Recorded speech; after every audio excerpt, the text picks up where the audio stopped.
एक ऐतिहासिक और स्वर्णिम इतिहास का ये वो दिन था जिसमें लोकसभा ने पारित किया और मैं कह सकता हूं कि आज राज्यसभा उसको परिभाषित भी कर रहा है और इस बिल के माध्यम से एक नए युग की शुरुआत खासतौर से मुस्लिम बंधुओं के लिए होने वाली है।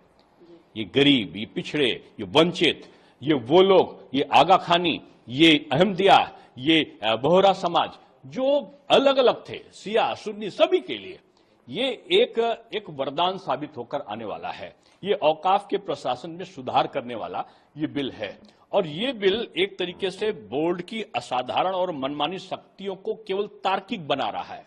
एक भी ईदगाह, दरगाह, मस्जिद या कोई भी धार्मिक स्थल पे वो छेड़छाड़ नहीं कर रहा है, संपत्ति वापस नहीं ले रहा है, केवल ये इसको तार्किक बना रहा है।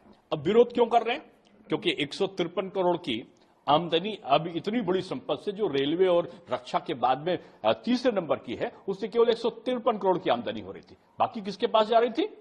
जो लोग बिल्डर्स का काम, माफियागिरी का काम, रियल एस्टेट का काम करने वाले लोग हैं, वो आज राजनीतिक दलों का चोला पहनकर इसका विरोध कर रहे हैं। और मैं समझता हूं कि इस प्रकार की जो प्रक्रिया है, पहले भी 129 संशोधन इसमें हो चुके थे और ये बात सही है कि बगैर सुने आप बेदखल कर दो, बगैर आप कोई चीज का साबित किए और आप संपत्ति कर दो मेरी है, ये नहीं होना चाहिए। इस पे आज तमाम चीजों पर वो किया है और मैं आपके माध्यम से एक चीज बता दूं कि ये वो कांग्रेस के लोग हैं जिन्होंने संविधान को बदला है सांप्रदायिकता के लिए। आपने साहबानो केस में राजीव गांधी जी के पास बहुमत था ना, उन्होंने इसको बदला। उस समय के मंत्री आरिफ मोहम्मद खान साहब खड़े होकर उन्होंने इसका विरोध किया। तब जानते हैं उनको बहुत बड़े नेता को भेजा आरिफ मोहम्मद खान साहब के पास, कांग्रेस के लोगों ने, और उन नेता ने जो आरिफ मोहम्मद खान साहब से कहा, वो कहा कि मुसलमान हमें वोट देते हैं, ये सच है, हम उनके सोशल रिफॉर्मर नहीं हैं, वह गटर में पड़े रहे तो पड़े रहना चाहते तो पड़े रहे, हमें उनकी क्या फिक्र है, वो हमारे वोटर हैं, हमें तो जो चाह रहे वो करना है। कुछ लोग यानी वो रिफॉर्मर नहीं है, मोदी जी रिफॉर्मर भी है, परफॉर्मर भी है, इसलिए ये ला रहे हैं कि ये वोट के तुष्टीकरण के लिए नहीं, ये मुस्लिम के सशक्तिकरण के लिए ये बिल है। इसलिए मैं कह रहा हूं कि ये एक तरीके से जो आज तक एक भी इन्होंने उसका सदुपयोग नहीं किया, अब इससे जो इनकम आएगी 153 करोड़ नहीं आएगी, 12,000 करोड़ की इनकम होगी अगर इसका सदुपयोग किया गया।